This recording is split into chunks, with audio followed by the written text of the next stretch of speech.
Hey everyone, just to give some context on the timing of this episode, I'm a little late than usual. Right now it is 9 o'clock on the dot, Eastern Standard Time.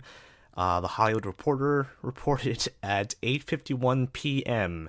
that Daredevil has been canceled. So my apologies that this following article read and following episode will sound like an accidental eulogy.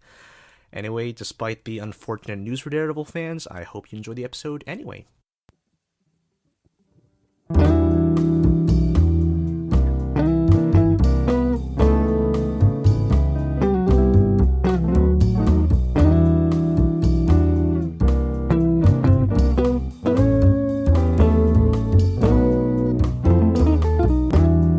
Those living in the United States have gotten too accustomed to bad news. Every mass shooting, wildfire, and other various tragedies has become distilled to push notifications on phones and headlines on cable news. I felt a certain guilt for an increasing indifference as the bad news has increased in volume. But I felt this even more so when the news finally reached me personally. The Tree of Life shooting in Pittsburgh set something off in me, as I went to school mere miles away from there, and I visited Squirrel Hill for leisure and errands regularly. I felt sorrowful and uneasy knowing that such a nefarious act was committed in an area that I once considered to practically be my backyard. It had an eerie and troubling effect on a piece of media that I treasured, as only a couple weeks before this real-life tragedy, Netflix released Season 3 of Daredevil, which prominently featured a chilling scene of a fatal attack on a place of worship. What that television show did might not necessarily be bad taste, as it was released before the real-life analogous event occurred. It isn't exactly the same situation where the Las Vegas shooting prevented the apparently planned early release of The Punisher, or Paramount executives scurrying and attempting to release their Heathers television reboot in piecemeal, attempting to slip their tone-deaf program in between real-life tragedies. Still, the proximity and date alone puts a shroud over Daredevil in my eyes, and a rewatch is impossible for me without associating it with the act of hate and domestic terrorism that happened in a city I love. I eventually thought back to the words of Eric Olson, the showrunner of Daredevil's third season. I attended the Daredevil New York Comic-Con panel, where Olson presented his thesis statement for Season 3. It would be about combating fear and the narcissistic tyrants that weaponize it. The Tree of Life shooting is not the only recent news event that could be analogous to events in a show, and none of these were unfortunate coincidences. These were by the show's design. Daredevil Season 3 tapped into our real-life fears and anxieties, and like practically all superhero fiction, it presented a fantastical story where those fears were conquered. To anyone at that NYCC panel with their finger on the pulse, it was obvious just what or who Olson was referring to. Wilson Fisk, finally embracing the role and appearance of the Kingpin, is our narcissistic tyrant. At its bare bones, Fisk's plan to cultivate a culture of fear isn't far from how real-life tyrants do so. Despite the general public knowledge of his misdeeds, even garnering chants of lock him up outside his lavish New York penthouse, Kingpin is able to obtain the trust of the common citizens. Fisk's apparent ace in the hole is a fake Daredevil, with a skilled FBI agent that Fisk himself corrupted into donning the red-horned costume. With this terrorizing Daredevil imposter, Fisk creates a new public enemy for all to fear, projecting an image of power and safety that only he can provide. And the imposter in question, Agent Poindexter, is a troubled man with psychopathic tendencies and a desire to learn about empathy. Found in a vulnerable position, Dex is manipulated and deceived to enact Fisk's plan of wide-scale gaslighting. And as we find out later in the season, Fisk's corruption and manipulation of institutions such as the FBI has reached an absurd point. No character in Daredevil Season 3 can better personify this than Agent Ray Nadeem.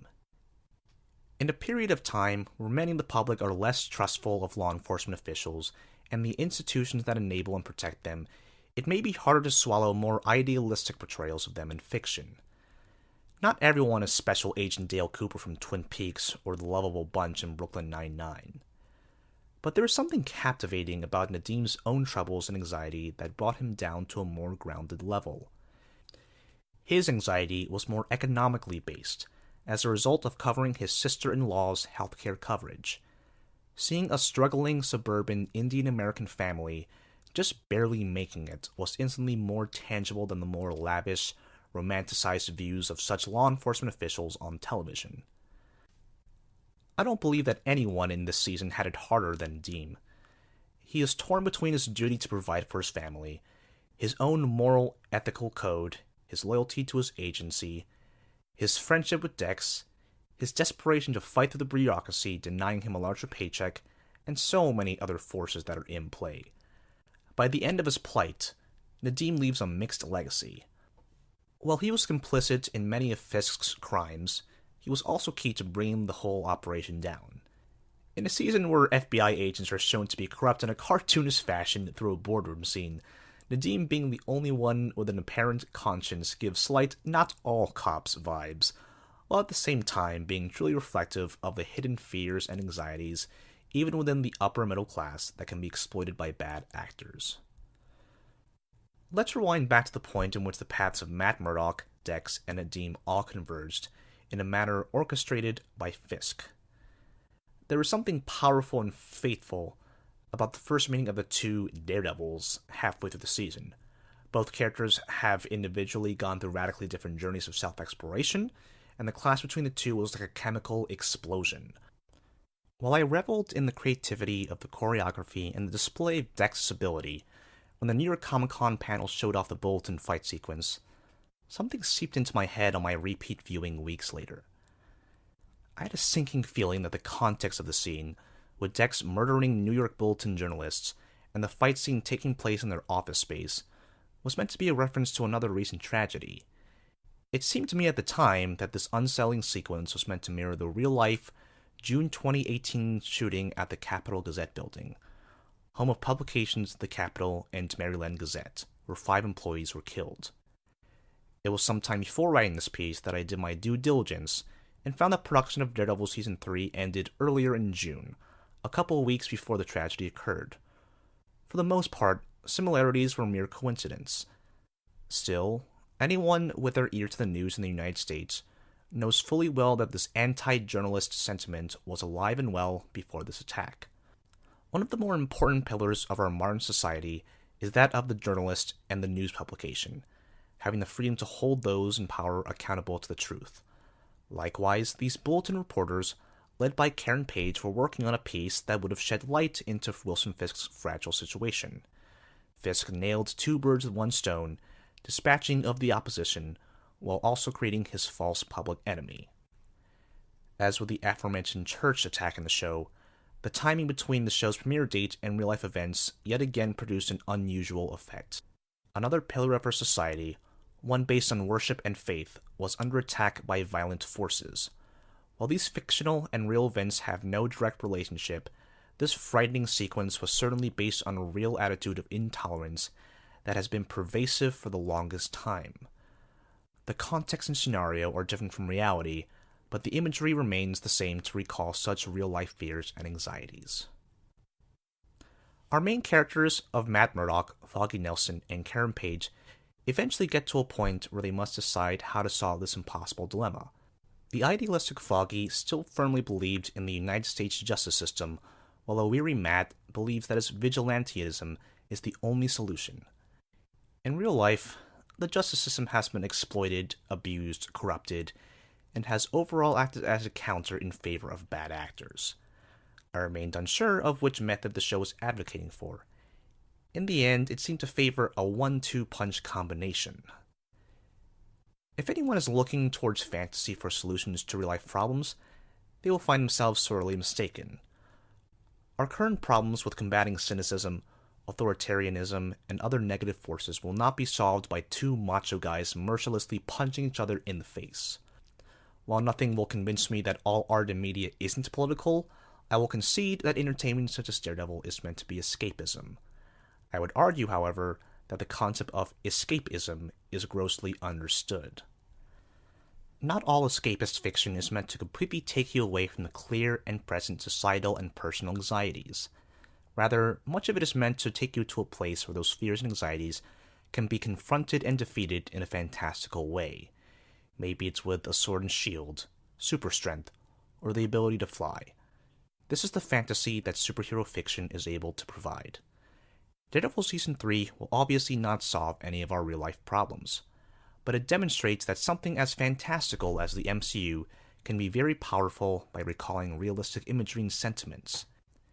In a society where people are fearful to live their regular lives under the threat of violence, however real or false that threat may be, and with bad actors exploiting that very fear, we need a fantasy like Daredevil. Season 3 is all about how he earned the famous moniker, the man without fear. Daredevil may not be able to save us in real life, but perhaps for some people, he can inspire them to be just as fearless.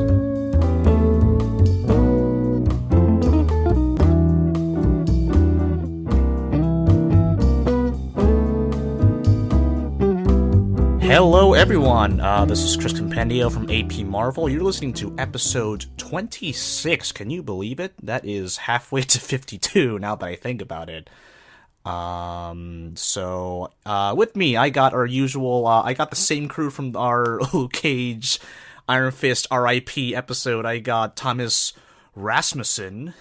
Thank you, Chris, thank you. Doing your laundry again, right? I am actually pretty much done with the laundry. The pre-show questions took a long time. That would have been a nice constant, so way to jinx us. Well, I mean, I can do, like, the socks if you're really concerned. Yeah, you better. No, I don't really care. Sabrina Clark, what's up? Hey, what's up, guys? Nothing much. We were talking about a Netflix show that still, as far as we know, exists, unlike last time. Hashtag renew Daredevil, I guess. I don't know. I don't know what the official... Right? Hashtag renew Jessica Jones? Yeah, we'll see. I mean, they still have a third season coming out soon, but we were talking about Daredevil today. You should have just heard an article read for, as of this recording, the article itself is not actually finished, so let's just assume that I did everything correctly and there is an article read before this episode. Daredevil Season 3 came out, I think, mid-October, so that was like, the 19th, I want to say, and it seems like everyone just kind of got through it pretty slowly. I myself finished it like the day after because I already had the first 6 episodes for screening. So it's a little late, but I think because Netflix releases everything at once, that's just the way people digest Netflix shows. So I'm wondering, y'all, Thomas, we'll start with you. What did you think about Daredevil Season 3? Well, I was a little slow to start Daredevil Season 3. I think I started it like 3 weeks in, and as soon as I finished like 2 episodes, I was completely hooked. It was absolutely fantastic. It was everything I wanted from a Daredevil season, which is very specific, but they nailed it. And I binged the show over the course of, I think, 3 days. It was good stuff. You may notice in between that I am like taking bites of my dinner as I ask these 2 questions. McDonald's ASMR. Oh yeah. These are some glazed honey barbecue chicken tenders. Wow, quite good actually. Baby. Some unpaid product placement right there. Sabrina, as I continue to eat this one chicken tender, tell me your general thoughts on Daredevil Season 3. I agree with everything Thomas said. I know that there was talk of Season 3 being, quote, the best season they've ever done, and I honestly can confirm that it is indeed the best season they've ever done. I think, just as Thomas said, it checked all of the boxes that I had, or all of the questions that, or the stones that I felt were still unturned from Season 1. And it also really refines the storyline, makes it kind of like one thread, so that the things that, the other storylines, the B-plots that sort of thread off of that, have a place to be grounded. So I really enjoyed that as well.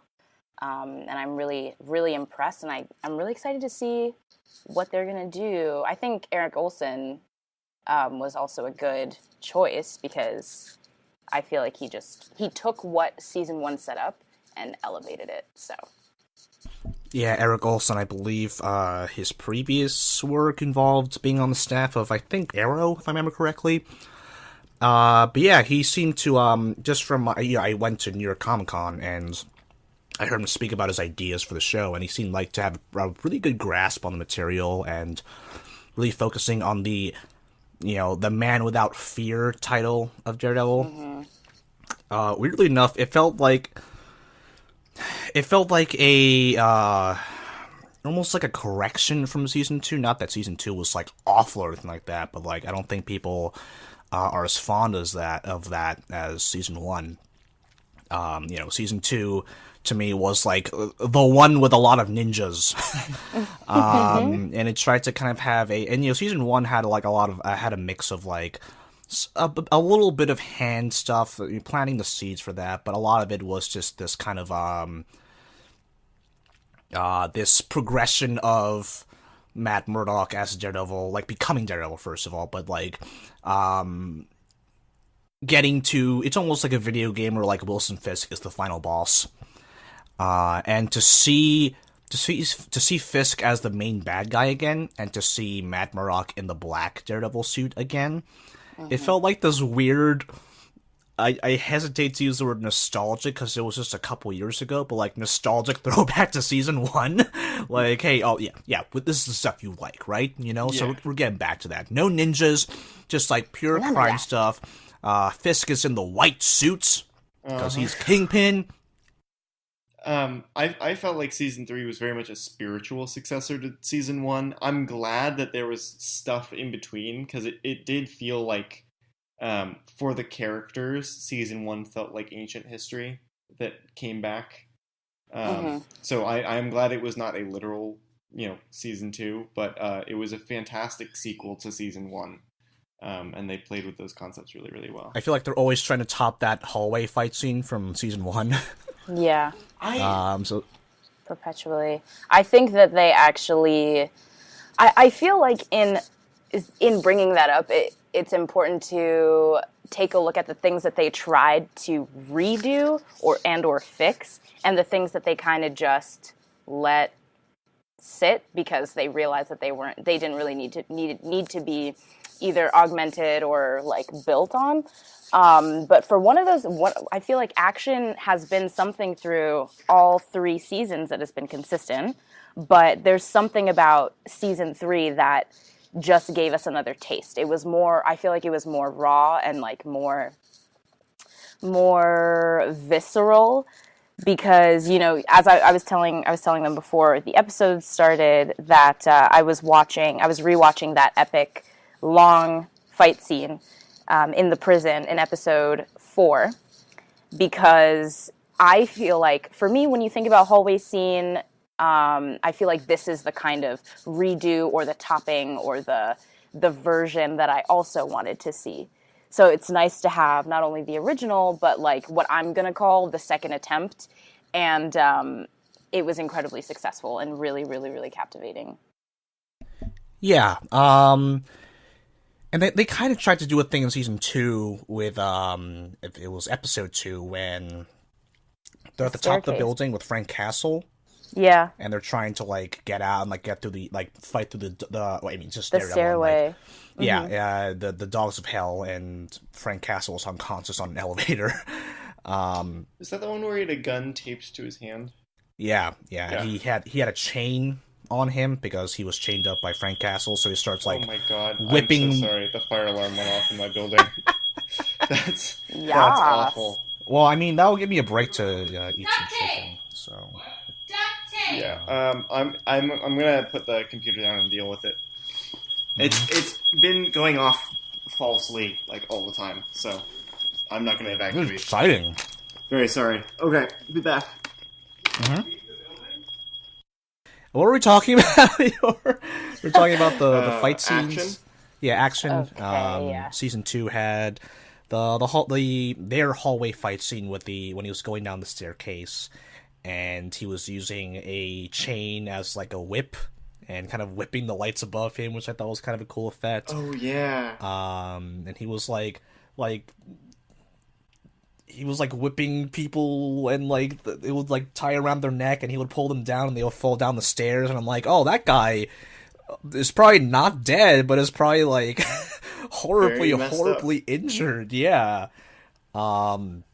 I just saw a satirical post from Hard Drive that was like Gotham General asks Batman if he can just start killing people. Yeah, but in that one you can kind of you can see the cuts. Yeah. You can see the camera cuts, whereas like the season 3 prison scene, like that was all one continuous cut. Yeah. I counted when I was watching this scene before, I counted the number of cuts before, like in the little exam room compared to in that whole one shot. And it's, 5, 10, 15, 20, 27 cuts in that like little 2-minute spat there that's happening in the exam room. And then literally one shot, you like when Matt gets off the phone, he puts the phone down, he makes that face that's like, God damn it, we have to do this. And that's it. And it was just fantastic. Yeah. So captivating. Yeah. However, I'm in the minority here because I felt that while it was a technically impressive scene, I felt that the emotional stakes were not as high as the OG hallway fight scene, let's call it, because I agree. Fair. I also felt that way. This is the literal truth, because I mean, like, that's not what they were dealing with at the time. So let's like kind of refresh what happened in season 1. It was kind of this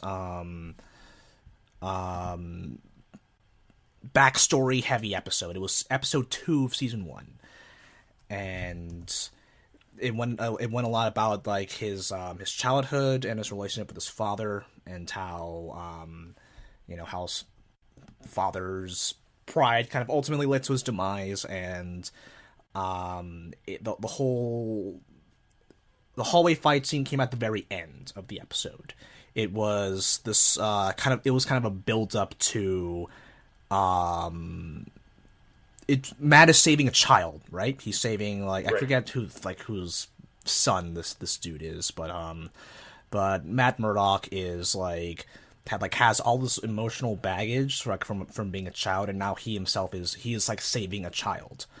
In this very simple kind of 3D old boy kind of way, because it's behind the back instead of from the side, but literally the hallway looks the same. I think even the same hallway wall pattern was in the season 3 prison. That's a little detail, but season 3, the prison fight scene, it just seems like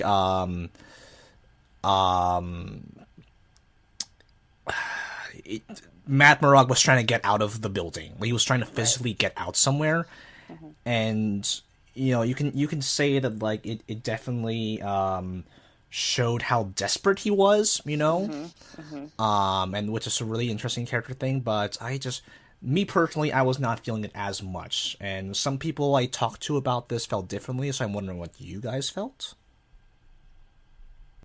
Thomas. Yeah, no, I definitely get you that. I thought that the fight scene was constructed, in the prison, was constructed very much like an epic video game fight. Because he sort of goes from, Kingpin's thugs, which are, I don't know, an enemy you very much expect him to defeat without too much difficulty, even with the element of surprise. And then he moves to prison guards that are geared up in their riot gear, and it's the elite enemies and all of this, and that is cool. The construction of the scheme is cool, but in the original hallway fight, you could very easily see an episode of TV where the child died, or he failed to save the kid. As viewers, we sort of know, the main character of the season is not going to die in the 4th episode of the season. So it's will Matt make it out? Will Matt survive? Yeah. Yes, he's going to do those things. So it was cool to watch, but it was not engaging because I didn't feel that strongly. By contrast, the attack on the newspaper office, where Matt runs in to fight other Daredevil, that scene did have this emotional weight to it because it was partially, it could have been to like try and save this witness that would have put Fisk in prison, but what it sort of ended up being was he didn't know whether he was trying to save him or avenge him. He just knew, something bad would happen if he let this guy get out. And so you have this really incredible fight between him and Bullseye, where both of their sort of unique abilities are very, very well played on display, with this strong emotional stake of like, you really feel like these are two incredibly talented combatants, like put at odds to each other in very strong ways. So that scene I felt gripped me much stronger than the prison fight scene.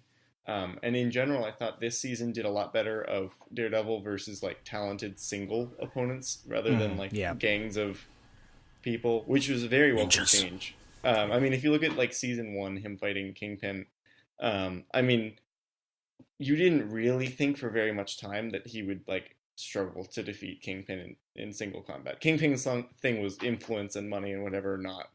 I mean, he was strong, but nobody thought like, oh no, will the best fighter New York has ever seen fail against a large man? But they did a much better job this time, and I think that they rectified that in the finale as well, because he wasn't just fighting Kingpin, he was fighting Bullseye at the same time to prevent him from killing Kingpin. So, I mean, it was this beautiful illustration of Matt like fighting his enemy, but also fighting his inner demon. Yeah. I feel like I feel like sort of circling back to that prison scene. The reason why maybe it didn't have that emotional aspect was kind of because we were seeing Matt at a very desperate point. Like, he is, in the episode, very desperately trying to find some piece of information that could help him prove that Fisk is dirty. And in doing so, he keeps coming up with these roadblocks. Like, every episode leading up to episode 4, he is running into roadblocks and people telling him, you need to give it up, you need to let it go, just heal, move on. And that whole exchange in the prison was him constantly having to get knocked down by somebody else, and everybody, like all these different people, like stages, I guess, stages of bosses coming in and trying to knock him down. So for me, I feel like I also didn't really feel the emotional aspects. I feel like we didn't need to. In some ways, I found myself a little bit frustrated with Matt, where it was like, all right, dude, why can't you just see that it's time for you to move on? And because he didn't want to accept this, we as an audience were forced to go along with that ride. We were forced to watch Matt make these decisions that pissed off his family, which is, I guess, it is a constant across the entire series, but making decisions that make his friends and family quite upset or put him in very precarious positions, just all in the name of justice. And I feel like a really cool effect, so I mentioned when Matt puts the phone down just before Fisk hangs up on him. And in that moment, it's sort of like, why can't you see that that Fisk has the upper hand and it's time for you to give up or you will get killed? And then that scene towards the end where he's in the end of the season where he's fighting Bullseye and Kingpin is sort of like a more emotional but a more poetic end to that. So I feel like that was definitely, I would agree that it is much more emotional at the end there. Yeah, still definitely impressive. Just the way everything was blocked, and I'm pretty sure there was some stunt double in there. Probably Chris Brewster as a stunt double, but like you can see like when there are some parts you can't see his face, and sometimes he might like hide behind that like he might fall down behind that chair in in that examination room, and then Charlie Cox is the one crawling out like all bloody, and it was like, I see what you're doing here. But yeah, a lot of it seemed to be actually Charlie Cox, and by the time it gets larger scale when they're progressing through the prison, like he and his buddy who was helping him out on the right here, You enter into a room and then suddenly there are just like more dudes and people throwing each other around and one guard getting shanked to death by a prisoner. They try to go through one entrance and then like there's an explosion, so like no, we can't go through there. They try to go through another entrance and then you see all the way in the background there's like so many dudes there that they just can't, and just seeing like the escalation until they go, and then they make it outside and you just kind of see like this I guess this attempt at a spectacle. Like there is like there are like sirens going off and you see stuntmen fighting each other on the prison grounds, and I recently rewatched The Raid 2, and there was a massive prison riot scene, and I was like, okay, I know Daredevil can't be The Raid 2, but, like, come on, just get a couple more extras, like, dirty it up a little bit, like, but I was like, okay, this is still pretty cool, like, Matt Murdock can barely walk, and there's tear gas and, like, smoke everywhere, and it's like, okay, yeah, this works, like, for a TV budget, this is fine. Yeah. So definitely maybe not emotionally we might not be as invested, but still impressive technically for sure. You guys were talking about the newspaper fight scene. Yeah. And I watched that scene in a crowd at New York Comic Con. That was one of the scenes they showed. So, like the gasps when he caught Bullseye, like his weapon before it hit Foggy, was really satisfying to hear. And the thing that makes it such a prominent scene is that it is the first time they meet each other. So you kind of. The show has been like separately following their own journeys, and to see them like collide is like this really intense thing, I feel. Yeah. Not to mention just the creativity of like just like hearing people like laugh and gasp like whenever he like ricocheted stuff off, or like that one time when like he's mid jump over a table, over a desk, and then he gets hit in the face with a stapler and then just falls straight down, which is it was like. It was fun and like yet like white knuckling stressful the entire time. Yeah. I don't know how that combination was possible, but I first felt that feeling during that fight. Yeah. And then we were talking about how raw and visceral the action was, and then I mean like you can sum up that last fight scene in the last episode with like dudes punching each other and also screaming. Like there was a lot of screaming in this season. It's literally a plot point where like Fisk goes, he just tells Dex like, hey, just yell. And that's exactly I love this Twitter account. It's like Daredevil out of context, and they usually like put phrases or words out of context. But my favorite tweet from that is just Matt and Fisk just yelling at each other, and like the caption says like yelling. And you see the painting in the background is just like splattered with blood. And then there was also another tweet that was like Fisk saying to Vanessa, "This is one of the happiest days of my life," but meanwhile he's like covered in his own blood. Yeah, do we want to talk about Fisk or Matt first in terms of their character arcs? I'm down for Matt. I think the show started with Matt, so I'd love to do the same. Yeah, Matt's good. Let's start with him. That's good. Yeah. Wow. Why is Matt good? Because he's so stubborn. It's really funny because one of our students this semester, shout out to Layla, she hates Matt Murdock because he's so stubborn. And I feel like this season is any reason as any to really be anti Matt Murdock because of how much he's driving his own plan forward, regardless of what anyone has to say. And I feel like it's that decision and the fact that the writers chose to stick with that attribute and that personality trait of his that allows the audience to watch him overcome all of his issues, which I think makes things more interesting. And I think it also made it made his relationship with Maggie before we find out who she is a little bit more interesting to me and kind of a little bit more endearing. So he's an angsty boy. I did actually like their relationship without the mother part better. Yeah, same. Because I thought it was just nicer to contrast someone who is sort of cranky yet like completely patient and devoted to doing God's work. Sort of like contrast with Matt, like cranky, also stubborn and cranky, but very like doing his own work in a sense, doing what his own moral compass tells him rather than what his faith tells him. I thought that contrast was really good, and then the whole family drama was like I felt like it fell very flat. Yeah.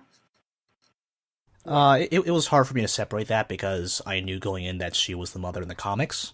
Right. So I kind of always had that in the back of my head, and for a while I was like, wait, are they going to change this in the comics? And then eventually I was like, oh, wait, no, okay, yeah. When they did the reveal. Yeah, that reveal. Well, you know what I thought they were going to do is, because I knew in the Defenders like teaser, to make sure we didn't actually have emotional stakes in his death, they like showed us that Matt had like woken up and they called for Sister Maggie. And I remember reading online that was supposed to be his mom. I was like, all right. And then they did this whole thing where like after his dad died, like went to the orphanage and she like quote unquote raised him. And I was like, oh, that's sort of the take they're making. You know, she's not his literal mother, but she is, you know, the one who raised him and an important, you know, figure in his life and blah, blah, blah. And I was fine with that. I was 100% okay. And I don't really know what story purpose the family drama served. I really liked how he starts the season sort of completely 100% like doubled down on the Daredevil thing. In sort of stark contrast to when he like starts previous seasons like, no, I'm going to be Matt Murdock. I'm not doing Daredevil anymore. Like, that's not happening. Now is the exact opposite, and we get to see what that is like, and we get to see like why that isn't an option either. So I thought that this like season was incredibly important for his character to round it out. But at the same time, I do have to agree that he sort of he came at it from like an I need to like be suffering and in pain and alone the entire time, which wasn't necessary. I mean, like, as dumb as it sounds, like, the Daredevil persona could have friends too, like, could make jokes too if he wanted to. So, I don't know, I felt like he went a little too deep, even for him, but I think it was important to kind of, in an Iron Man 3 trilogy, it's sort of like, by contrast to how he normally is, you got to see like why he can't just be Daredevil all the time. The idea of Daredevil cracking jokes, I'm just thinking of like Joel Schumacher's Daredevil, where he's just making like blind puns and like, I bet you didn't see that coming. And, thank God Joel Schumacher has no say in superheroes these days, but I kind of get the angst and the strife because listen, this dude's gone through a lot. So I kind of get like the whole change of attitude because like he feels like that no matter what, he always has to be Daredevil. Like no matter how much he tries to just be Matt Murdock, like it'll always call back to him because it is like his like God-given destiny to do this, and he is just getting physically and like emotionally beaten up with losing people and losing Elektra, and I'm trying to think of other tragedies that have happened to him, but like he's tired, and I get it, and that's why I appreciated Sister Maggie as like kind of a balance for him, because if you're gonna have an edgelord protagonist, if you're gonna have like an angsty, edgy dude who's just like, you know, always down on himself, it's really it's oddly subversive. It seems so obvious, but like not enough shows with that kind of protagonist does this. to have another character who, whenever like he says something edgy, the other person just says, "Shut up." Like, stop. Like, stop doing this. Like, this is, like, you were, like, not making sense, and, you know, like, granted, it wasn't too unbearable for Matt Murdock. Like, I liked the Job was a pussy little story there. Because at the same time, I was watching Titans for a review, and let me tell you, there are no Sister Maggies in that show, so everyone else is just off on their own, just being, I'm so... That's what I expected, but I'm very sad now. Yeah. But yeah, I thought the Sister Maggie family drama, I felt that was in there because they wanted to show that she is not perfect. Yeah, I guess so. Yeah, like I think she would have been too perfect without that baggage, and while I don't think we needed to see those flashbacks, I was like, okay, yeah, sure. Now I understand things a little better. And I really liked Sister Maggie in this, just for that whole, like... You know what I liked about her as a supporting character? Yeah. She had a lot of things to say about Matt's lifestyle and, like, advice for him, but she never held her, like, help as, like, hostage to that. Mm-hmm. I feel like that's such a trope for supporting characters to be like, I can't help you if you won't, you know, communicate, stop doing what you're doing, like, list of demands. And she's just like, look, I'm going to help regardless. Yeah. But if I might say something while I clean off your wounds, it's, you know. Yeah. And, like, that's just a great, like, she was awesome. Yeah. In that regard. I agree. The least annoying character, I think, a Netflix show has ever had as a supporting character. I think the best supporting character for Matt Murdock, period. She just, like, serves him all of what he's giving right back, and it's great. And it's a little bit of closure for her. Like, she has her arc as well, which I guess we could try and define. But it has something to do with her sort of still having questions about, like, what if she'd done things differently in the past, and sort of getting to serve her role. And I think she sort of comes off as being like, it's good that I was here to be able to help set things in motion, kind of thing. Mm-hmm. But I don't know, that was my read. What do you guys think? I pretty much agree with. I didn't even think of it in that way, and that's a really good way to, like, just how she just unequivocally, and, you know, without condition, just supports him, and that's kind of where you. That's, I guess, that those are like the hints of the motherly aspects of her. I like her a lot. She's a great character. Yeah, agreed. Wilson Fisk. Yeah. As played by Vincent D'Onofrio. He was kind of sidelined in season 2, save for a few memorable scenes. But he is full kingpin in this one.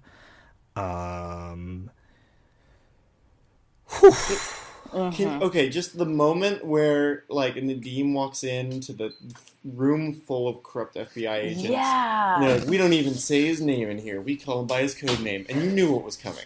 Yeah. Everyone watching knew what was coming. Yeah. But when she said, like, Kingpin, I was still, like, I jumped out of my chair, I put my fist in the air, and I was like, fuck, yes! Let's go! This is what this is all about. I had that reaction when he put the white suit on, actually.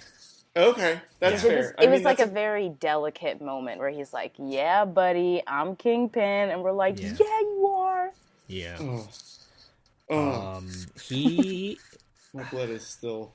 He's so good. He's so talented. Painting that he's so obsessed about. Like, I get it. I remember the season 1 episode where they explained that, but, like... that closure was kind of weird.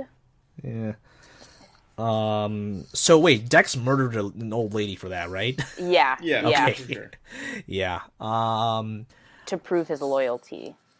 Now, question. Do you think he wore the Daredevil costume while murdering the old lady, or... I think that's likely. Do you think that was just him? Did he keep those personas separate?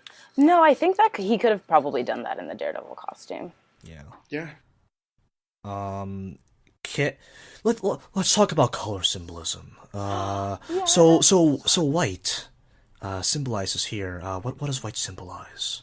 Students. Purity, angelicness. Purity.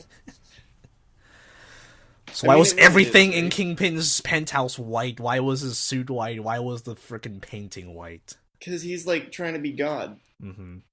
That was the whole, and then the devil comes for him. And then punches him, and then it turns the painting red. Well, and then the part that I actually loved about this season was that, like, the way he turned Dex back on Kingpin was, I think it was so much better than him defeating him on his own, because it's really like the devil that Kingpin created, right? He shaped this crazy, chaotic weapon and sort of bit off more than he could chew. He couldn't resist having that power. And the way that he manipulated Dex was what ended up being his demise, which I think is that, like, again, poetic justice, right? Where you thought, if I just kill off Julie and I replace her as Dex's what was it, North Star, his sort of like guiding light, then maybe he won't fall off the wagon. But then the fact that they didn't dispose of her body really threw me. Like, why did you just leave her in a freezer with everyone else? Yeah, what was up with that freezer? That was a really bad way of doing stuff. Oh my she's god, not they just literally any fridged old, her. regular body. You know what I'm saying? Like, she's Julie, and if Dex finds her, he could be relapsed. So I feel like that was just what's it called? It was just like not it didn't Professional or... It didn't. Yeah, it was unprofessional. It didn't finish the job. Fire him. Get a new hitman. God. True professionals. True professionals know how to dispose of bodies. Yeah. Oh god, they literally fridged her. Like, dear Lord. But that was weird. Wait, can I take a really quick detour onto Julie? Absolutely. Literally what was happening there, okay? It was so creepy, very strange, and I know there's this argument of, oh, well, sometimes there are people who can't really express themselves in a way that allows them to approach people, but you were stalking this girl for a really long time. Instead of on the first time being like, oh, I know she goes to this coffee shop, you could have run into her that one time being like, oh my god, Julie, do you remember me? But just to keep tabs on her forever and to basically do your own personal vetting of whether or not she could be your North Star, like, come on, Dex. Whew. Yeah, definitely a lot of displayed a lot of let's say psychopathic tendencies. Unless someone wants to correct me, but he I mean the thing that kind of the thing that would have ruined it for me if it was like this romantic thing, which I guess it wasn't. Right. Feel free to disagree with that, but it wasn't. Ultimately, it wasn't. No. Yeah, but I mean, like it was like he was looking for like a replacement for his therapist, right? Mm-hmm. And even though Julie is not a trained professional, he is, maybe not attracted to her per se, but attracted to her purity. Purity, and definitely ability for empathy, which he, I guess, is aware that he does not have and that he's striving for. Yeah. Okay, so the line, that sounds hard, as a reoccurring thing in the season, was such a good element to, because you, as the audience, knew that is not sincere. That was, him passing for normal. And it comes up so often where it works.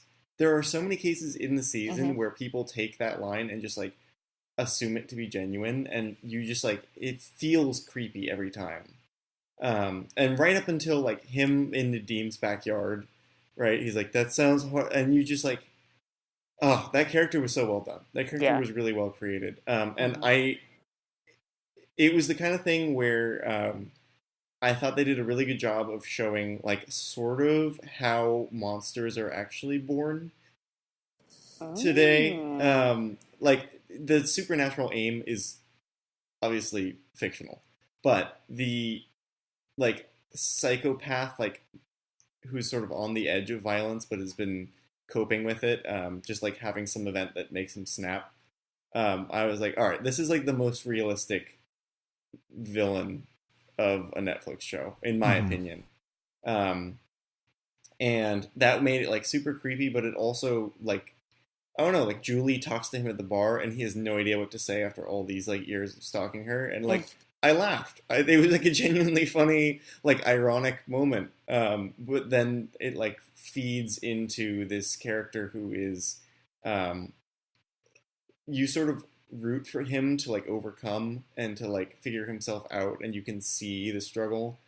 And then Fisk's person knocks on his door, and he goes with him, and he's just lost. And it's just such a tragic moment that really leads to like one of like the worst like brutal monsters that is in this very brutal show. So I thought that everything about Dex was really well done. I think his introduction as well with the baseball was so eerie, and it kind of just stuck with me the whole time I was watching. I was waiting for that ricochet effect of him, like, which is I think also what made the attack on the bulletin so powerful, was that you knew that he's really good at ricocheting things off of walls, and we were waiting for this epic culmination between the two Daredevils, and seeing both of them basically, well, I feel like I was going to see both of them like max out in power, but it was more like Dex was like, nah, I do this shit for breakfast.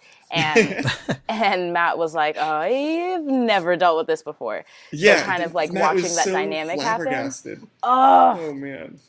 So good. Dex is definitely a force to be reckoned with. Like, he was, I did not expect any of the things that they were going to, and I don't mean this to be a pun, but that it was going to throw at us. But I don't recall the actor's name off the top of my head. Wilson, what's his last name? But he, we'll correct yourself later, but he did a very good job in that really tough role.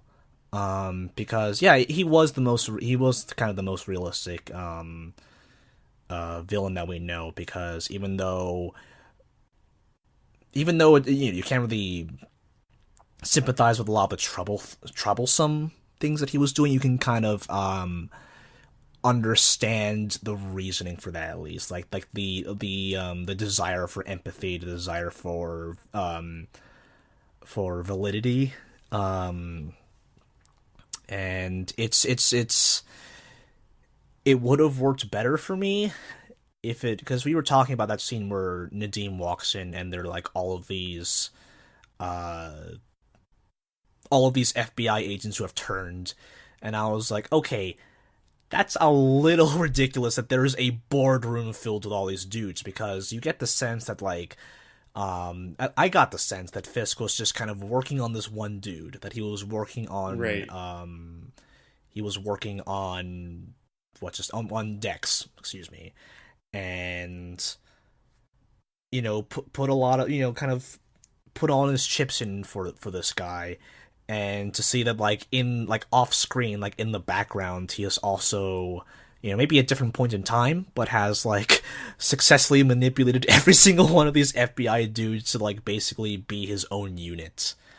I thought, I was as shocked as Nadeem, honestly, because I was like, wait, this is, like, the corruption here is just, like, cartoonish. Mm-hmm. I agree. I would have liked to see two changes, though, because I loved the moment of like the whole FBI basically is gone. You cannot count on this law enforcement body. He's like, corrupted it away entirely, and I wanted that to be, since his house arrest, he has turned this many people. Right. They implied that he had control of the agency the whole time and like played Nadeem like a fiddle and all this. It had been years and years. I really wanted this to be like his ongoing effort while in house arrest was turning FBI agents, and like we got to see one or two in depth.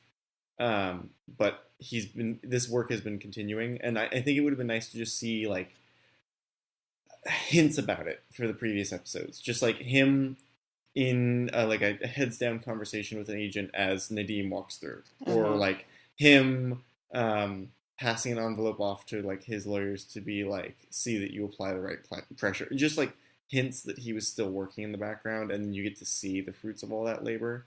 Would have been great. I don't like that he was in control the entire time, because they made it seem in season 2 like he was running out of money in prison, like he was like on the ropes, and it turns out he had control over all of law enforcement and could walk out at any time. The scene though when Nadim's supervisor like shot that dude in the neck, though. Yeah, that was a big reveal. That. With that, Chris, are you referencing the scene in the kitchen? Yes. Yes. Okay. So, for me, as soon as that scene happened, I started thinking about plastic. And anytime there was plastic on the ground, remember before, like anytime there was plastic in the scene, I was like, someone's about to die. Someone's about to get wrapped up. And I felt like that was a really cool incognito motif that if you were really paying attention, you would have seen it.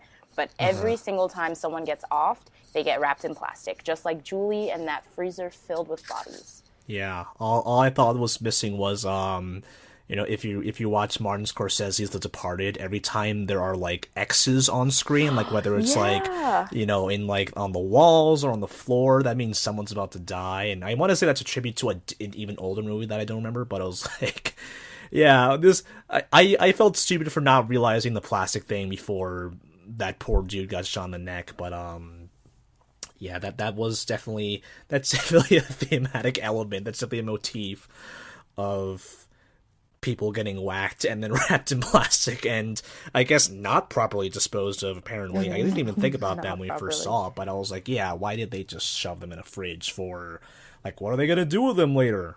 Watch some Breaking Bad, man. You gotta dissolve those bodies. Yeah, dude. Yeah. Come on. Thomas, were you gonna say something? No, I think we nailed it. On so there's like this fixer character that they introduce in this season. He's like very like loosely based on like the wolf from Pulp Fiction, and he's the guy who makes problems disappear and that kind of stuff. Sure. I liked his sort of setup where Karen came to him with questions, and he like, it seemed like she'd ambushed him, but she sat down and he knew everything about her, including like where her family lived. And I was like, okay, like what a great addition to the Kingpin arsenal of villains. What a fantastic and formidable foe. And I mean, he really did not hold up. I don't even remember who you're talking about. Was it one of the lawyers, or? It was not one of the lawyers. So this is I literally don't remember Felix who you're talking or about. something. Felix. Oh, yeah. So he's the one that Matt Murdock ends up like dangling off the roof to get information out of. Not one of the lawyers? He's not one of the lawyers. He's a criminal fix-it guy. He's a cleaner. And so Matt dangles him off the roof, and he resists for like 30 seconds, and then like immediately. Oh, and then he turns. Like, yeah. Critical information, and I go like, wow. So he was not easy. nearly as formidable as they built him up to be, and that guy turned out to be the chink in the armor, because the whole refrigerator thing would not have come up if he hadn't told him where to find these bodies. Sure, yeah.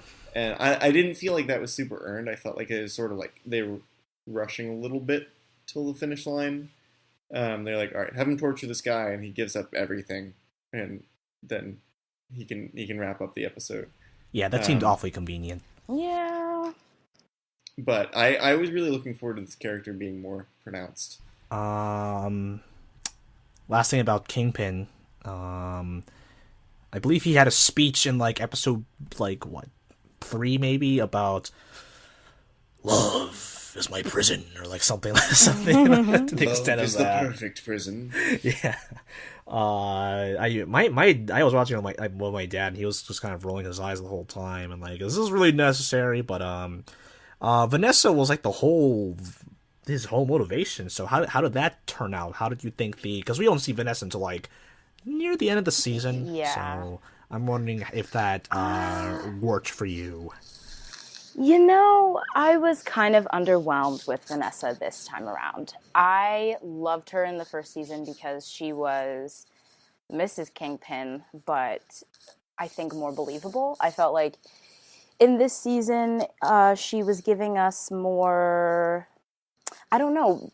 When she has that whole speech to Wilson, monologue rather, about how he's not being completely open with her and he's not letting her in the way she used to be, and I guess like the way she expected to be.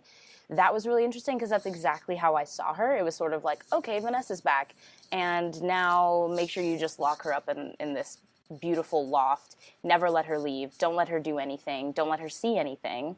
When that's sort of not what the audience is accustomed to in terms of their relationship, nor what she was accustomed to in their relationship. Because we know that they're very much in love with each other, but it sort of felt like their wedding was a little bit of a, I don't know. It was a setup for, obviously, for that like big culminating point between Matt, Kingpin, Bullseye, and Vanessa on the side. But it just felt like that. It just felt like Vanessa on the side, which was sad. But it also made me advocate for her a little bit more, and also agree with her when she was advocating for herself to be pulled into the details with Wilson a little bit more. Yeah, I thought that was definitely an interesting development, like her wanting to be in, Mm-hmm. I felt like it was the start of a really great arc, but they didn't have the time to flush that out. I mean, Right. so when she initially came back and had all the body language, I was like, oh, of course, like she doesn't like him anymore. Like they barely knew each other at the start, and then she had to like go into hiding for years at like the orders of this person. And now he just yanks her back and expects everything to be fine. Like, no, like she doesn't like him. And then it turned out that she actually like was craved more of the crime, like the criminal underworld element, and like ordered that dude's death. I was like, oh, that's awesome! Like she's gonna become like the real female kingpin, like the lord of his criminal empire when he's away or in Mrs. jail or whatever. Kingpin. Yeah, it's gonna be awesome. But like then it was over. And I guess they're setting that up for a season 4. Yeah, I mean that all happened at the end, so it's like you don't have a lot of space at that point, I guess. Yeah, no, for sure. I wish that had more room to breathe because it felt really like edged in. But yeah, the wedding seemed more like I guess it was the culmination of his victory, right? That's the idea. Is like Kingpin had won and got to marry the woman he loves, but it felt more like a PR thing, like another step of his plan, rather than the culmination. So I don't know. I felt like that was all a little muddled. But love is a perfect Perfect prison. Yeah. We have not even talked about Foggy or Karen yet. But Karen. I will need to go do other things eventually. So hopefully these are slightly faster and we can talk about the main themes of the season. Yeah. I don't know. Really quick, like a couple sentences about Foggy and Karen each, if you guys have anything. Sure. I feel like this is kind of a loaded thing to say, but I don't really know if I see the benefit of having an entire episode dedicated to Karen. I know that there were some details in there that were interesting, like her family dynamic and the fact that she has had such a depressing life, I guess, before this depressing part of her life. And how she's just dealt with so much violence and like has always endured all of this violence. And, we know that she's a small town girl. These are all things that we pick up on. But I feel like dedicating an entire episode to her was a lot especially because it felt like them trying to justify her as a character and also give Deborah Ann Wall some kind of footing to operate that sort of shows and proves to the fans who had a problem with Karen that she has some kind of like acting chops and that she deserves to be there, which is kind of shitty, the fact that she has to stand up for herself and defend her own abilities. But yeah, I feel like they took that farther than they needed to. I agree. Yeah. I mean, I don't think you need a whole episode just to like reiterate things that we probably know about. I mean, or like were implied, I guess. Like, because we had that scene where like her dad will not let her stay with him during like after the attack on the Bolton, like that. There are loads of things that are possible. Like you can take a few different stabs on like why that is and like why that dynamic is the way it is. But good acting showcase for Deborah Ann Wall. If she ever needs more for her highlight reel, I guess. But like, yeah, she did a good job that episode, and also they had a character named Rhiannon, named after Rhiannon from Marvel News Desk. Shout out to Rhiannon. And Shelby for having a character named after her in that freaking like Fisk's like surveillance room. That woman's name was Shelby, so that's fun. There we go. That's cute. Yeah, fun fact. Yeah, I sort of echo the same sentiments. I didn't love the backstory episode. Although I am still foggy on, no pun intended, on how they wanted like Karen to play into Matt's arc. It seemed like at the end of the day, she just is a friend, and that is the end of where that story thread goes. But they sort of set her up to be like a foil to Matt. I thought they had a lot of screen time, much more than Foggy and Matt. Almost as much as Matt and Sister Maggie, and I don't know where that went, other than she was a friend when he was being shitty. I don't know. She did get a lot more backstory and stuff, though, so cool.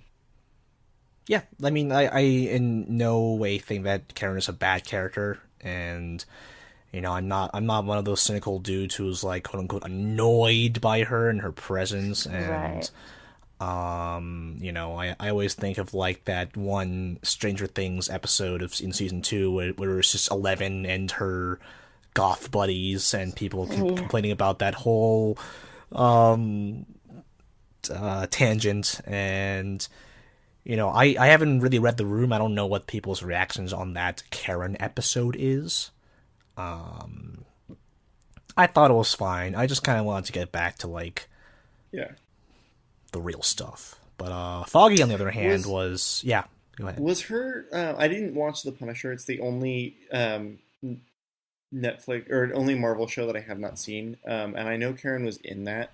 I assume that like something about her brother was in that episode. That felt like something that had already been introduced, that they were just not. I don't remember, actually. I don't, yeah. And I saw that, so I don't even remember anything about the brother, but Okay. It felt like they were just being like, like, I was accused of killing my brother, like from The Punisher, that thread. And I don't recall, you might be right, but I'll have to check that out, because I don't remember, but Foggy Bear. I love Marcy. Marcy's very good. Was the least irritating moral. She felt like a background character in. Yeah, precisely. Yeah, Marcy felt more like a background character in the first few seasons, but like she's like a very supportive, significant other this time around, and I really appreciated that. And she actually does propel the story because had she not been like, hey, you should run for office, Foggy wouldn't have run for office. Yeah. And if her papers hadn't been out, Foggy wouldn't have found that one detail that would have helped them bring down Fisk. Yeah. Good on them for making her a real character this time. They're also very cute. I really like their dynamic. Yeah, no, they're a good couple, and Foggy seems to be doing all right for himself. Like he's, I liked his epiphany at the end. He was like, I just kind of want to help regular people now again, and this, he gets a lot of scenes to himself where he talks a lot, and again, some cynical people are kind of annoyed by Foggy, but like I've always kind of liked Foggy. he kind of grounds things, compared to like all of the angsty nonsense of Matt Murdock, and it was nice seeing his family life, seeing the contrast. And I thought he was, if there was a character that was like too good, it was Foggy in this season. And it sort of felt like they were playing him. We've talked before about like how Mac in Agents of S.H.I.E.L.D. is like the one who always advocates the right thing, no matter what.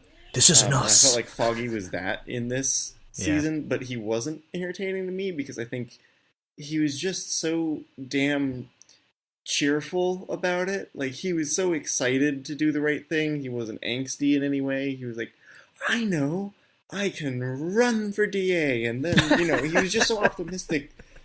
And I couldn't not like him. It was impossible. There was no... Yeah. I was defenseless against his charm. Yeah, no, I thought he really worked. I just wish that other people had the same appreciation that we did, but screw him. Foggy is good. I will say that in his debate between him and Matt sort of have this thing throughout the season that's like, does the system work or does it not work? As far as I can tell, Matt was correct that the system does not work. Yeah. Because I think we know from real life that the system doesn't work. It really takes a man in a mask beating people up through the hallways and punching him in the face repeatedly, like, to finally bring Fist down. Like, nothing that they did with the legal system worked. So the only criticism I have of Foggy is he was wrong, and that everything is broken and you can't rely on the law. But besides that, he was great. I mean, we all have our, I'm sure amongst the three of us, we have our own qualms with our real-life justice system, but I do not think anyone is as overpowered in real life as Wilson Fisk was. Mm-hmm. I think so. I don't know. You wouldn't know, though, right? Oh, that's right. Oh, man. That's all I'm going to say on that subject. That's too big of a can of worms to... Yeah, no. Let's talk about George Soros and, sell some brain supplements. Anyway. I feel like, do you know Blake Tower is like a main character in that he is in the main credits? Yeah, really? I didn't understand why. Yeah. Because he was in season 2, and then it's like, I guess he's still on the payroll in season 3, so they had to justify him being on the titles by just like, just do this DA race thing. Though? Or they were hoping that people were paying enough attention in season 2 to remember him. So I don't remember anything Blake Tower did in season 2. I remember he was the assistant DA, and I remember the DA who was a lady who got shot up, and that's it. That's all I remember. And he showed up in one episode of Luke Cage when, like, things were happening in the club, and he was with the cops figuring out what was happening, but he doesn't really seem that much of a character. Yeah, I would agree. I would also say that I didn't feel like he was much of a character in this season either.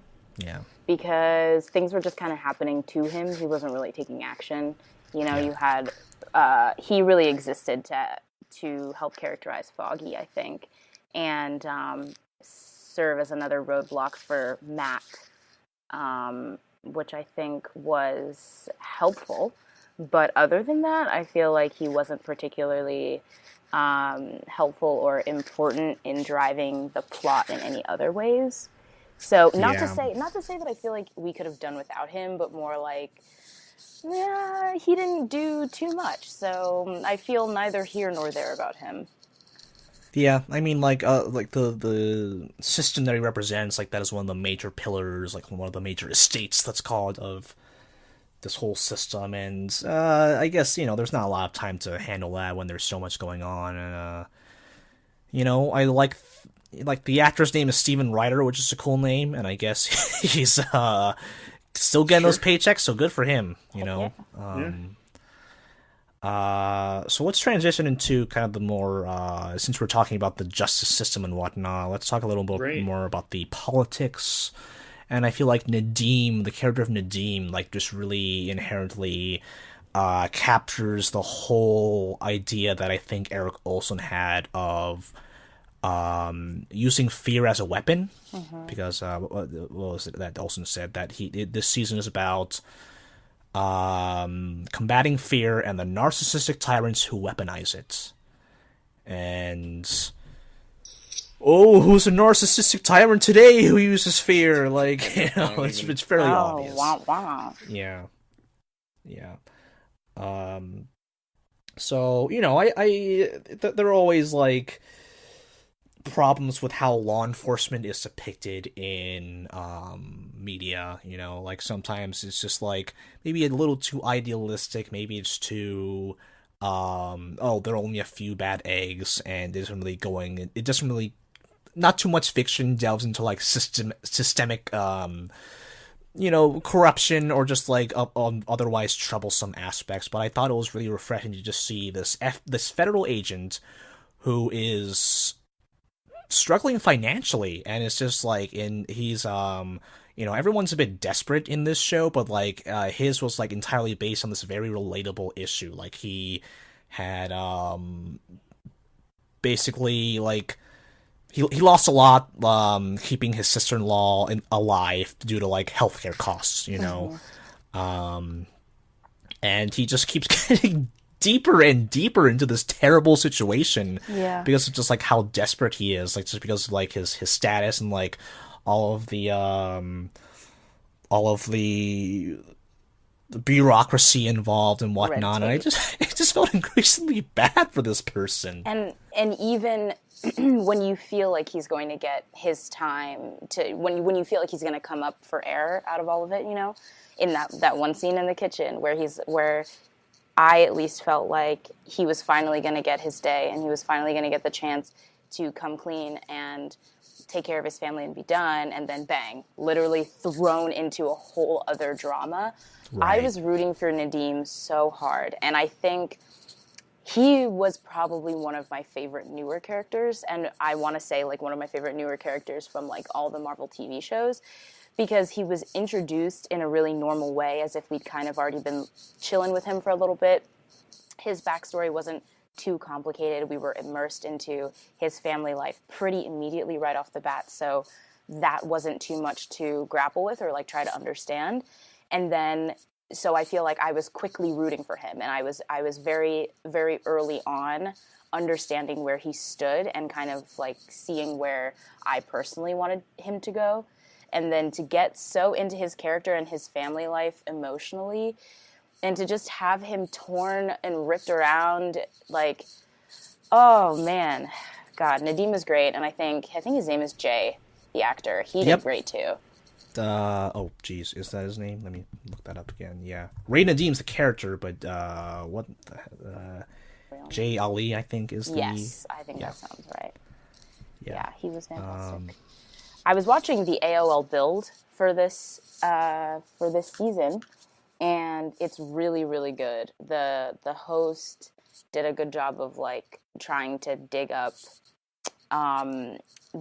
certain themes, and like he has Eric Olson talk a lot about his intentions for the season. So I feel like for me in preparing for in anticipation for the season to come out on Netflix, I watched that, and that helped me get properly pumped. Yep.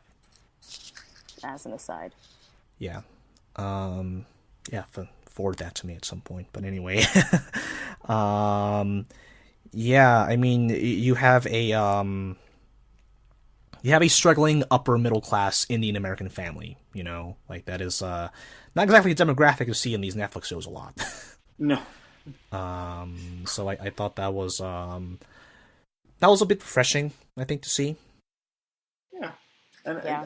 I think what I liked about Ray Nadim is that for the whole first few episodes, he did exactly what Fisk wanted of him, but he thought he was doing a good job the whole time. Like, he was in trouble, but he wasn't corrupt until very late. He was following the rules and like trying to get ahead the right way. He was just desperate. And even so, he was the only one who showed like an iota of guilt. Okay, well, so we can talk about how the whole weaponization aspect of Fisk turning Daredevil into public enemy number one. Yeah. And one of the many, and we had a John Oliver episode last week to kind of remind us about like the tactics of authoritarianism, and one of them is just basically creating enemies. Right. So to basically like have quote unquote Daredevil attack a newspaper publication and a church, both for story reasons, but like those were very like eerily similar to like real life events. And I found out like doing the most basic research possible, but like the Capital Gazette shooting in Baltimore, that was at the end of June, whereas Daredevil season 3 finished filming the middle of June. So I was like, oh my god, like, oh, like that's, I thought that would have been like directly based off of that, but I was like, that was just kind of a coincidence. But, like in today's climate, like journalists are like philosophically under attack, but like at that point, like they were literally under attack, and having that and like watching that like just was just so reminiscent of that news story from June. I'm just wondering if either of you felt something similar watching that, or if it didn't even occur to you. I didn't know anything about the Capital Gazette shooting, which is a shame because I live in Maryland. But on another note, I feel like that scene stuck with me because of the fact that journalists are essentially under attack. Right now, those who want to report what they believe to be the truth, or those who are actually going to great lengths to find sources and to bring them out, is something that I found incredibly commendable. And like watching Karen continue to get her hands dirty is something that I really appreciate about her character and have always appreciated about her. And then to see her and all of her colleagues swept into this very dire situation was really scary, but also very realistic, which made that whole scene so much more emotional for me. Right. And I think it shows just how grounded this show really is, and how the writers really pay attention to realism as much as you can in a show like this. That they would sort of depict this thing on screen and have that actually happen in real life later on. I think it just speaks to how in tune they were with the current climate. Unfortunately, right? Because it was a little absolutely dystopian, but yeah, I mean it's not like prophetic in any way, because like that such a tragedy like has happened in other different places in the world, and but the fact that like even at like a surface level, that they're able to kind of have their finger on the pulse and recognize journalists as one of those important pillars of our entire system, and to have a targeted attack on that as a plot point, and it's very disturbing and graphic depiction of it. Like the lights are off and like you see like the bloody results of it, and then there's that one shot where you see the cell phones in evidence bags, and you see like family members not knowing what happened to them and like trying to reach out to them. Which was just chilling. Yeah, we chatted about that shot in our group chat. I mean, I don't think I've ever seen that in media, but I'm 100% sure that's, a real thing that happens. And I have no idea, like, what inspired the writers to put that in there, but for me, that was the most, like, grounded and chilling shot of the whole thing, was just the phones going off. Yeah.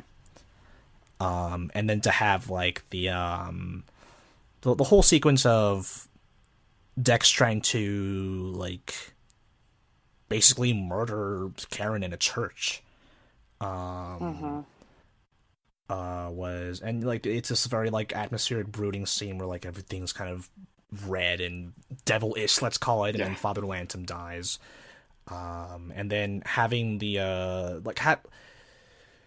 having the Tree of Life shooting like 2 weeks after that was just like made me think back to that, and I was like, oh man, that does not like it's also a weirdly almost prophetic thing, but again, like that is like, you know, that happened in Charleston, that happened in you know, I probably can't think of any other examples on the top of my head, but that has for sure happened, of like religious institutions like literally like being under attack. So I don't know, it just made sense like thematically in the show, and although I do wonder like logistically and like PR wise, like if they planned to release the season like 2 or 3 weeks after the original date, like would they have like delayed it as a result the same way they did with the Punisher? And I'd be willing to bet that they would have, but that's beside the point because that obviously didn't happen. Right.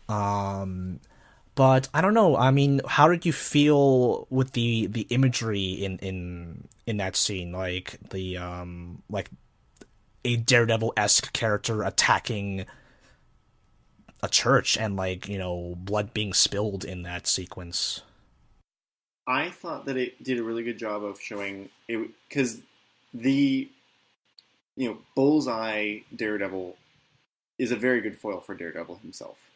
Mm-hmm. And I think that it showed this sort of, if Daredevil went farther into, you know, renouncing his faith, farther into the violence, into the whatever, you could sort of see him one day, if there was a bad guy who owned a church or something, storming into a church and killing someone. And it was sort of like, this is what he's trying to avoid, is this exact persona that's, you know, walking down that aisle. It was also very, I thought that it helped bring him back a little bit by being like, you know, his priest was attacked and killed. You know, his church was invaded, which was his home at the time. His friends under threat. Sort of made him, by definition, oppose everything that being represented. Right. Right. Sort of the heresy, the faithlessness, the violence. He was pushed away from that by that moment, in my opinion. Yeah, I think that scene was him being incredibly under attack in a number of different ways, but I also appreciated how, with it being so timely, it kind of gave like a sort of homegrown terrorist feel, where like, I guess the audience isn't really expecting anyone, or no one, we never expect these attacks to happen, right? For perspective, CMU is in Pittsburgh, and we were on campus actually the weekend of the Pittsburgh synagogue shooting, which is actually right up the street in the same neighborhood as our school, and right up the street from where I live on campus. Being here, nobody in Squirrel Hill thought that anything like this would happen, which I'm sure is exactly how all of these things happen. And the fact that it was depicted in a show, and especially like targeting Catholicism, which is the root of a lot of social conflict in the world, like the history of the world, gave like a really interesting modern perspective. So I really appreciated that scene, one, because it was scary, and it was like another really good culminating point for Matt and all of the pieces of his life together fighting each other. But it also was a good mirror or representation of how the U.S. is, I guess, or how like terrorism is. Right. Let's see. We had to. I think we're losing Thomas right now, but yeah. I am gonna have to drop off. Luckily, my wrap up doesn't take a lot of listing off handles. But thank you guys so much for having me on. Yeah, for sure. It was a pleasure. Hopefully, I'll be less time crunched next time. All right, see you guys. Okay, later. Just get that audio to me. Okay. But anywho, so let's talk about so we mentioned like how the show depicted these targeted attacks on institutions and pillars of our society, of the system that we kind of depend on. Perhaps Matt Murdock would argue that we depend on it too much. So he is kind of depicted as the one to guide everyone through these fearful times. Mm-hmm. So if Eric Olson says, hey, the season's about conquering fear, how did fear get conquered at the end? Did it get conquered? I guess is my real question. I feel like you can never really conquer fear. Mm-hmm. And that might be part of the argument that the show is making. That when one terror is taken care of, another one literally opens its eyes, right? With Dex opening his eyes, and we see, the zoom in on the pupil, and he's now Bullseye. Yeah. That's so Raven zoom in. Yeah, it was, and like the same effect on the eyeball and everything. He's had a vision. Yeah, it was. I feel like that was really a really interesting metaphor, and being able to. I sort of lost my train of thought. What were we talking about? What'd you ask me? Was fear conquered? Yeah. Okay. I think that the fear of Wilson Fisk will always be there. We've seen how well connected he is. We've seen how far Kingpin's reach can go. I don't think it would be fair to say that, well, now that Fisk has been taken care of, he can be crossed off the list. We have nothing else to worry about. Because now we have to worry about all of the debris from his doings. And that still involves a lot of fear. And there's also that residual... there are like other residual effects emotionally, right? Like Nadim's family and other people, like the families of other FBI agents who had been turned, or things like that. Sort of like this idea that this terror could lurk in your backyard, or he could be hiding in plain sight, and there is no idea where it could end or how far it could reach, and that is the basis of fear, which I think very nicely drove this season and should probably lead into the next one. Yeah. So not necessarily conquering fear, but kind of having a better grasp on how to combat it, how to deal with it, how to not let it get the best of you. Mm-hmm. So, like superhero fiction it's fantasy. It is, it's basically taking real life problems and creating heroes that perhaps are not realistic, but are able to combat it. Yeah, it's tough to look to superhero fiction for answers on how to confront real life problems, because the whole basis of fantasy is that like it's it's not exactly yeah.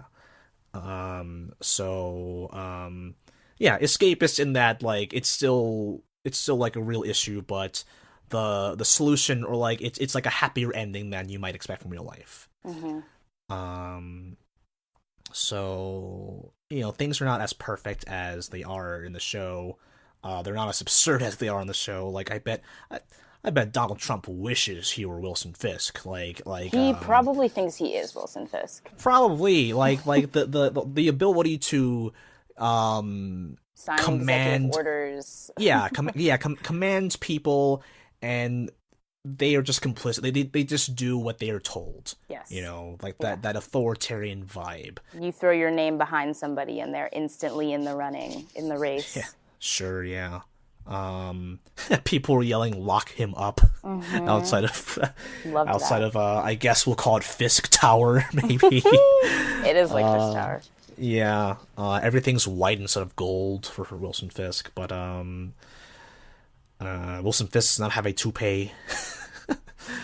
But it's interesting to see the parallels there, because like I do not believe that Donald Trump was behind the Capitol Gazette shooting or the Tree of Life shooting. Right. But I do firmly believe that his rhetoric was very intimately responsible for those attacks. Like the fact that he is publicly calling journalists the enemy of the people. You know, I'm surprised Fisk straight up didn't just say that in the show. And you know, having a bunch of people in his inner circle who are who have been known to say like anti-Semitic things or like or deal with those kinds of people. Granted, in Daredevil, those were like very specific plot points, like he was targeting individual people in those buildings, but like it is not a coincidence that like that it was a news institution and a religious institution that were attacked. And that, like, journalists and a holy man were the casualties of those attacks. So, yeah, I guess Daredevil tries to show that, you know, maybe that'll work in the short term because people really did believe it was Daredevil, and, you know, we're still not, like, they figured it out, that, you know, they figured out the truth, but, you know, might as well get rid of Daredevil at that point if we can't decide if like, he's good or bad. But like in the real world, like marginalized communities who are like the scapegoats for this kind of thing, like they will not be, they won't be like, oh, they're all innocent, open and shut case like in Daredevil, because that's a larger real life issue that is a lot more subtle and nuanced than in a television show. Right. So yeah, I mean, obviously none of us are looking to Daredevil as our gospel for how to conduct ourselves in the United States, but I thought it was a very good approach to that story. It's a good like modernization of Daredevil, I think, and it made me reflect a little more. It helped me put things in perspective, like real life things, you know.